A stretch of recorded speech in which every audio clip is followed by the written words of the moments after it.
প্রিয় ছাত্রছাত্রীদের জন্য 4 নম্বর ক্লাস নিয়ে চলে এসেছি। তাহলে দেখো 121 পেজের এটা ফিজিক্যাল সায়েন্সের কোশ্চেন। তাহলে প্রথম কোশ্চেন দেখা যাক কি আছে। জীবাশ্ম জ্বালানি নয় যেটি, সেটি হচ্ছে অ্যান্সার হচ্ছে কাঠ। তাহলে জীবাশ্ম জ্বালানি কোনগুলো, তাহলে সেটা একটু জেনে নেওয়া যাক। তাহলে মাটির তলায় ও যেগুলো থাকবে বা মাটির তলায় থেকে যেই সমস্ত জিনিস পাওয়া যায় অনেক দিন চাপা পড়ার ফলে, তাহলে বছর বছর পর চাপা পড়ার ফলে সেটা বিভিন্ন রাসায়নিক প্রক্রিয়ায় পরিবর্তন হয়ে যেই জিনিসটা পাওয়া যায় সেটাকে বলা হয় জীবাশ্ম জ্বালানি। তাহলে এটা তো আমি দেখতে পাচ্ছি কয়লা কি মাটির তলায় পাওয়া যায়, পেট্রোল মাটির তলাতেই পাওয়া থেকে আসে, আর কোনোটি না ওটা তো বাদ। কাঠটা কি উপরে পাই, তাহলে এটা অ্যান্সার হবে না। তাহলে 2 নম্বরটা দেখা যাক। কোনটি 0K এর সমান? কোনটি 0K এর সমান মানে 0 কেলভিনের সমান? তাহলে এটার উত্তর হয়ে যাবে তোমার -459°F। তাহলে এটা কিভাবে আসবে, তাহলে তোমাদের সূত্রটা জাস্ট দেখিয়ে দিচ্ছি, তাহলে তোমরা ক্যালকুলেশনটা করে নিও বাড়িতে। দেখো আমরা কি একটা সূত্র পড়েছিলাম, -0K বলেছে 0°K। তাহলে -0°K সমান আমরা কি জানি 273°C, -273°C। তাহলে C/5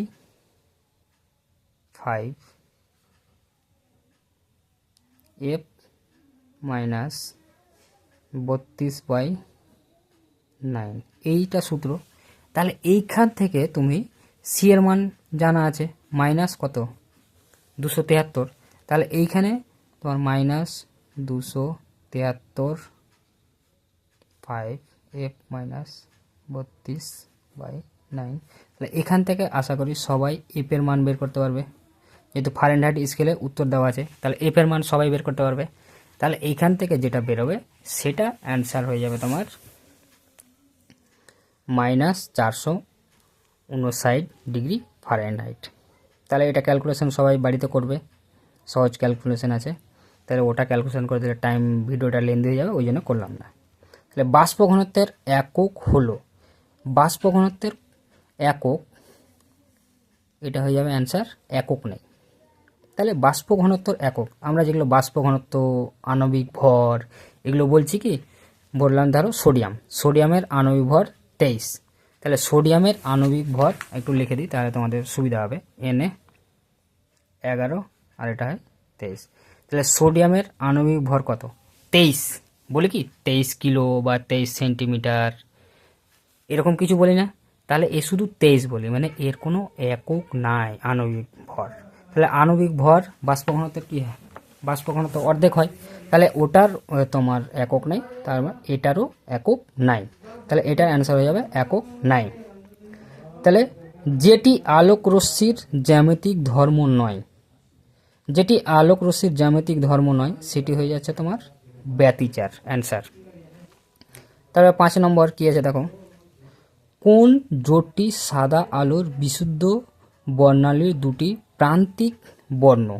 তাহলে প্রান্তিক বর্ণ, তাহলে সাদা আলোর যেটা তো প্রিজম বা তোমার সাদা আলো প্রিজমে পড়লে 7টি বর্ণে ভেঙে যায়, বা রংধনু সবাই দেখেছো। তাহলে ওটাতে কি থাকে প্রান্তিক বর্ণ লাল আর বেগুনি, দেখবে সব উপরে থাকবে লাল আর সব নিচে থাকবে বেগুনি, তাহলে প্রান্তিক বর্ণ দুটো হয়ে যাবে লাল আর বেগুনি। তারপরে দেখো 6 নম্বরটা কি বলেছে, পরিবাহীর রোধের অন্যান্যক হলো, অন্যান্যক মানে বিপরীত, রোধ, তাহলে রোধ মানে কি বাধা দেওয়া, তাহলে এটা অ্যান্সার হয়ে পরিবাহিতা, মানে রোধ পরিবাহিতা, তাহলে অন্যান্যক মানে বিপরীত, তাহলে রোধের বিপরীত কি পরিবাহিতা, রোধ মানে পরিবহন করতে দিবে না, আর এটা মানে পরিবাহিতা মানে কি পরিবহন হচ্ছে, তাহলে এটার অ্যান্সার হয়ে যাবে বি নাম্বার। তারপরে দেখো পরের পেজ, পরের কোশ্চেন কি আছে,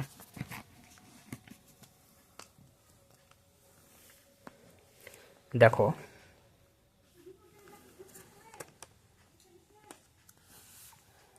তাহলে ক্ষার ধাতুগুলির সঠিক ইলেকট্রন বিন্যাস, তাহলে ক্ষার ধাতুগুলির সঠিক ইলেকট্রন বিন্যাস, ক্ষার ধাতুগুলো তার আগে জেনে নিতে হবে কোন কোন শ্রেণীতে পড়ছে। তাহলে প্রথম শ্রেণীতে পড়ছে। প্রথম শ্রেণী যাদের যে সমস্ত মৌলের পরমাণুর বাইরের কক্ষে একটা ইলেকট্রন থাকে তাহলে প্রথম শ্রেণীতে পড়ে। তাহলে এইটার ক্ষার ধাতুগুলির ইলেকট্রন বিন্যাস হয়ে যাবে 281। তাহলে 28, বাইরে তো 8 আছে, এটা বাইরে কত আছে, সবশেষে 2, এটা 7, তাহলে এটা হয়ে যাবে অ্যান্সার বি নম্বর।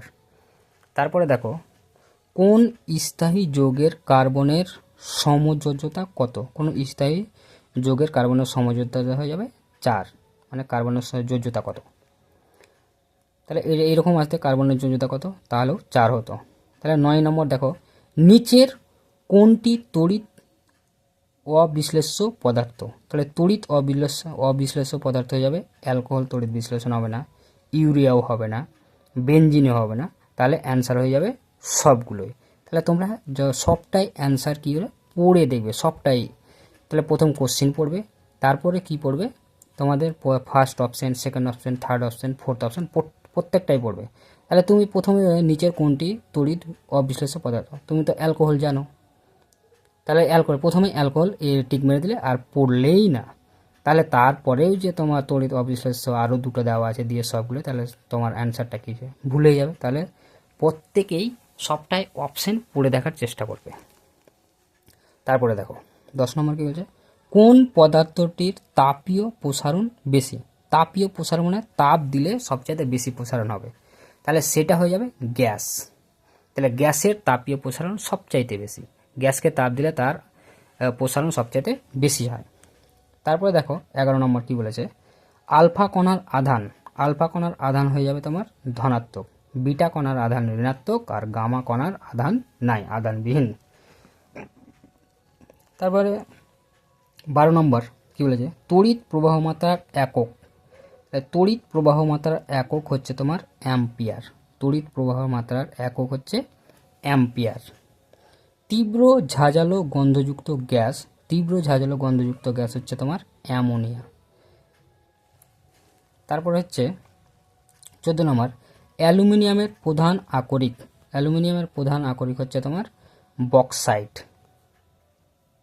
15 নম্বর, পরীক্ষাগারে প্রথম আবিষ্কৃত জৈব যৌগটি হলো ইউরিয়া, পরীক্ষাগারে প্রথম আবিষ্কৃত জৈব যৌগ হচ্ছে তোমার ইউরিয়া, ইউরিয়াটাই সর্বপ্রথম জৈব যৌগ আবিষ্কার হয়েছিল পরীক্ষাগারে। তারপরে তোমাদের এমসিকিউ শেষ, তারপরে চলে আসো এসিকিউতে।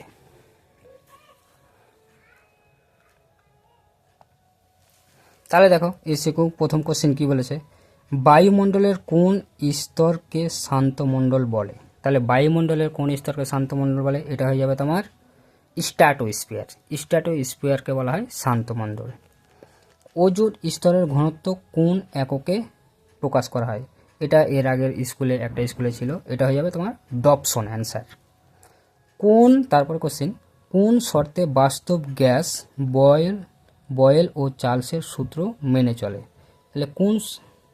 তাহলে কোন শর্তে বাস্তব গ্যাসগুলা চার্লস আর বয়েলের সূত্র মেনে চলবে, এটা হয়ে যাবে তোমার খুব নিম্ন চাপ আর অতি উচ্চতা যদি হয় তাহলে এই দুটো সূত্র মেনে চলবে। তাহলে আমি যেগুলো বলছি সেগুলো লিখে নেওয়ার চেষ্টা করবে। তারপর দেখো 4 নম্বর কি বলেছে, বয়েলের সূত্র অনুসারে পি বনাম 1/v-র লেখচিত্রটি অঙ্কন করো। তাহলে এটার লেখচিত্র কেমন হবে দেখো, এটার লেখচিত্র হবে, কয় নম্বর ছিল, এটা ছিল তোমার 4 নম্বর। তাহলে 2.4, তাহলে কি বলেছে, এটা পি এভাবে ছিল 1/v, তাহলে এটার লেখচিত্র হয়ে যাবে মূল বিন্দুগামী সরলরেখা। তাহলে পি 1/v, তাহলে এটা হয়ে যাবে মূল বিন্দুগামী সরলরেখা হয়ে গেল। তারপরে দেখো, অথবা ব্রাউনীয় গতি কাদের মধ্যে দেখা যায়, ব্রাউনীয় গতি কাদের মধ্যে দেখা যায়। তাহলে এটা ইম্পর্টেন্ট কোশ্চেন। এটা ব্রাউনীয় গতিটা হয়ে যাবে তোমার বিচ্ছুরণের মাধ্যমে কণাগুলির মধ্যে। তাহলে বিচ্ছুরণ মাধ্যমের কণাগুলির মধ্যে, তাহলে অ্যান্সারটা হয়ে যাবে বিচ্ছুরণ মাধ্যমের কণাগুলির মধ্যে। তাহলে যদি বিচ্ছুরণ হয়, বিচ্ছুরণ যখন হয় না তখন সেই কণাগুলো যখন থাকে, তাহলে সেই কণাগুলোর মধ্যে এই ব্রাউনীয় গতি দেখা যায়। তাহলে এটা ইম্পর্টেন্ট কোশ্চেন, ব্রাউনীয় গতি কাদের মধ্যে দেখা যায়? বিচ্ছুরণ কণাগুলোর মধ্যে। লিখে নেবে।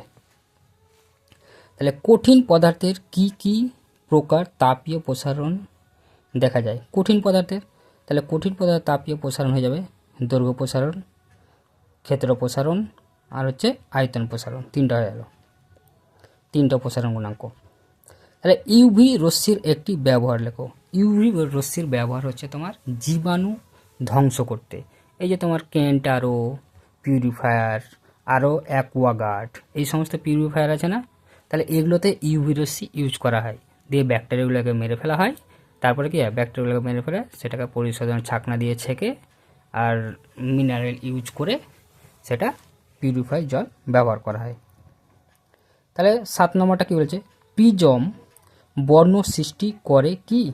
প্রিজম কোনো বর্ণ সৃষ্টি করতে পারে না, শুধু প্রিজম কি করে? বর্ণগুলোকে ভাঙতে পারে। তাহলে যে বর্ণে আলো যেটা যাবে তার মধ্যে যে যে সমস্ত বর্ণ থাকবে সেগুলোকে ভেঙে দিতে পারবে, কিন্তু নিজে কোনো বর্ণ সৃষ্টি করতে পারবে না। তাহলে এটা হয়ে যাবে না অ্যান্সার। তাহলে অথবা কি আছে? মৌলিক বর্ণ কোনগুলি? মৌলিক বর্ণ মানে যেগুলো 7টা বর্ণ আছে তোমার, ভিবজিওর বা বেনিয়া সহ কলা দিয়ে যেই 7টা বর্ণ আছে, সেই 7টা বর্ণটাই হচ্ছে তোমার মৌলিক বর্ণ। এই 7টা বর্ণ দিয়েই কোটি কোটি বর্ণ তৈরি করা যাবে। তারপর হচ্ছে এমসিবি এর পুরো নাম কি? এমসিবি এর পুরো নাম কি? তাহলে এমসিবির পুরো নাম হচ্ছে তোমার মিনিয়েচার সার্কিট ব্রেকার। লিখে দিই তাহলে তোমাদের সুবিধা হবে লিখতে। তাহলে 2.8 কি বলেছে?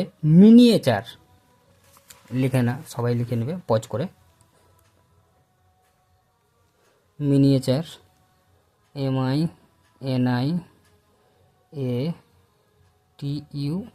MINIATURE, মিনিয়েচার সার্কিট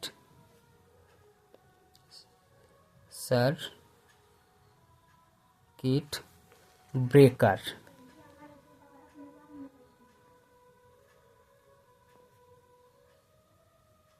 ব্রেকার হলো BREAKER, ব্রেকার। তাহলে পজ করে সবাই লিখে নেবে। তারপর 2.8 হয়ে গেল। তারপরে কুলম ও ইএসইউ এর মধ্যে সম্পর্ক কী? তাহলে কুলম আর ইএসইউ এর মধ্যে সম্পর্ক কী?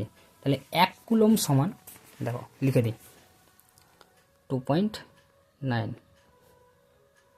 1 কুলম সমান 3 × 10⁹ ESU। 1 কুলম সমান 3 × 10⁹ ESU হয়ে গেল। পজ করে লিখে নেবে সবাই, না তো 2-4 বার ভিডিওটা দেখলেই ব্যাস মনে থেকে যাবে। যাদের মনে থেকে যাবে, আর যারা পারবে লিখে নেবে একটু সময় করে। তারপর দেখো, বৈদ্যুতিক বাতির নিষ্ক্রিয় গ্যাস ভরা থাকে, সত্য না মিথ্যা? তাহলে এটা হয়ে যাবে সত্য। বৈদ্যুতিক বাতিতে নিষ্ক্রিয় গ্যাস ভরে থাকে। তাহলে 10টা দেখো, গামা রশ্মির আধানের প্রকৃতি কী? গামা রশ্মির আধানের প্রকৃতি হচ্ছে নিস্তড়িত, এর কোনো আধান নেই। তারপরে 11 নম্বর, Na এবং Na+ এর মধ্যে কোনটি বেশি সুস্থিত? তাহলে এর মধ্যে সুস্থিত হয়ে যাবে Na। কেন? তাহলে কেন বলতে গেলে তাহলে কী হয়ে যাবে? Na আমরা জানি কি কারা সুস্থিত হয়? যাদের ইলেকট্রন বিন্যাস কি হয় তোমার নিষ্ক্রিয় গ্যাসের মতো হয়। তাহলে Na সোডিয়ামের পারমাণবিক সংখ্যা কত? 11। তাহলে নিয়ন, এর কাছে নিষ্ক্রিয় গ্যাস কি আছে? নিয়ন। তাহলে নিয়নের মতো ইলেকট্রন বিন্যাস কি হতে চাইবে? তাহলে একটা সোডিয়াম কি আছে 11, তাহলে একটা ইলেকট্রন কি করে দান করে দিলে সে 10-এর মতো হয়ে যাবে, নিয়নের মতো হয়ে যাবে। তাহলে ওই জন্যে Na থেকে Na প্লাস বেশি সুস্থিত। বুঝতে পারলে আশা করি। 12 নম্বর কী বলেছে, তেজস্ক্রিয় নিষ্ক্রিয় গ্যাস কোনটি? তেজস্ক্রিয় নিষ্ক্রিয় গ্যাস হচ্ছে রেডন। রেডনের পারমাণবিক সংখ্যা কত? পারমাণবিক সংখ্যা হচ্ছে 86। তাহলে এটা হয়ে যাবে রেডন। রেডনের সংকেত হচ্ছে Rn। তাহলে অথবা কি আছে, দুটি কৃত্রিম মৌলের উদাহরণ দাও। দুটি কৃত্রিম মৌলের কি বলেছে উদাহরণ। দুটি কৃত্রিম মৌলের উদাহরণ, তাহলে দুটি কৃত্রিম মৌলের উদাহরণ হচ্ছে তোমার ইউরেনিয়াম আর থোরিয়াম। ইউরেনিয়াম দেখো, ইউরেনিয়াম ইউ দিয়ে লেখা হয় 92 আর 235, আর থোরিয়াম কত 90। তাহলে এটা পারমাণবিক সংখ্যা না লিখলেও চলবে। তাহলে ইউরেনিয়াম না পারমাণবিক সংখ্যা আণবিক ভরটা, তাহলে এটা হয়ে যাবে তোমার, শুধু ডাইরেক্ট রেখে দেবে ইউরেনিয়াম আর থোরিয়াম। থোরিয়ামের পারমাণবিক সংখ্যা হচ্ছে 90 আর এটা হচ্ছে তোমার আর 92। তাহলে এটা তোমাদের জানার জন্য আমি লিখলাম, শুধু ইউরেনিয়াম আর থোরিয়াম লিখলে গেল ব্যাস, যেহেতু শুধু নাম চেয়েছে। তাহলে দেখো, ক্রমবর্ধমান আকার অনুযায়ী সাজাও। আকার মানে কার কত বড় আকার বা ব্যাসার্ধটায়। তাহলে এটা কি কি আছে সেটা দেখা যাক। তাহলে আমার আছে কি, তাহলে সেটা লিখতে হবে। তারপরে nitrogen, boron, lithium, fluorine. Nitrogen 2 point, কী কী আছে, নাইট্রোজেন, বোরন, তারপরে লিথিয়াম, তারপরে ফ্লোরিন। তাহলে এইটার ক্রমবর্ধমান ব্যাসার্ধ অনুযায়ী সাজালে কেমন হবে দেখো। অ্যান্সারটা হচ্ছে এটা। তাহলে সব থেকে বড় হয়ে যাবে তোমার লিথিয়াম। তাহলে তার থেকে ছোট বোরন, তার থেকে ছোট নাইট্রোজেন, তার থেকে ছোট ফ্লোরিন। তাহলে সব থেকে আকার বড় এটা, তারপরে বোরন, এটা লিথিয়াম, তারপরে বোরন, তারপরে নাইট্রোজেন, তারপরে ফ্লোরিন। বুঝে গেছে ব্যাস। তারপরে দেখো ক্যাটায়ন কি। ক্যাটায়ন কি, তাহলে ক্যাটায়ন হচ্ছে তোমার কোনো পরমাণু এক বা একাধিক যদি ইলেকট্রন বর্জন করে তাহলে সে ক্যাটায়নে পরিণত হয়। যেরকম Na+, এর আগেই বললাম। তাহলে Cl, এক বা একাধিক কোনো পরমাণু এক বা একাধিক ইলেকট্রন বর্জন করলে তাকে বলা হয় ক্যাটায়ন। তাহলে উদাহরণ তুমি Na+, Cl, Ca2+, Fe3+, অনেক উদাহরণ আছে। তারপরে দেখো যে কোনো একটা লিখে দেবে। তারপরে হচ্ছে তোমার অথবার একটি তীব্র ও একটি মৃদু তড়িৎ বিশ্লেষণ নাম। তাহলে তীব্রটা হয়ে যাবে তোমার HCl। আরও আছে তীব্র তোমার HCl, NOH, এগুলো হচ্ছে তোমার তীব্র তড়িৎ বিশ্লেষ্য। তাহলে মৃদু তড়িৎ বিশ্লেষ্য কোনগুলো, তাহলে অ্যাসিটিক অ্যাসিড, অ্যামোনিয়াম হাইড্রোক্সাইড। তাহলে আমি যেই সমস্ত নামগুলো বললাম তাহলে সেগুলো লিখে নিবে বা মনে রাখার চেষ্টা করবে। এটা হলো। তারপরে 15 নম্বর কী বলেছে, লোহার ওপর নিকেলের প্রলেপ দিতে কি তড়িৎ বিশ্লেষ্য ব্যবহার করা হয়। তাহলে এইটা হয়ে যাবে লোহার উপর নিকেলের প্রলেপ দিলে, তাহলে নিকেল সালফেট আর বোরিক অ্যাসিড, নিকেল সালফেট আর বোরিক অ্যাসিড ইউজ করা হয় তোমার তড়িৎ বিশ্লেষ্য হিসাবে।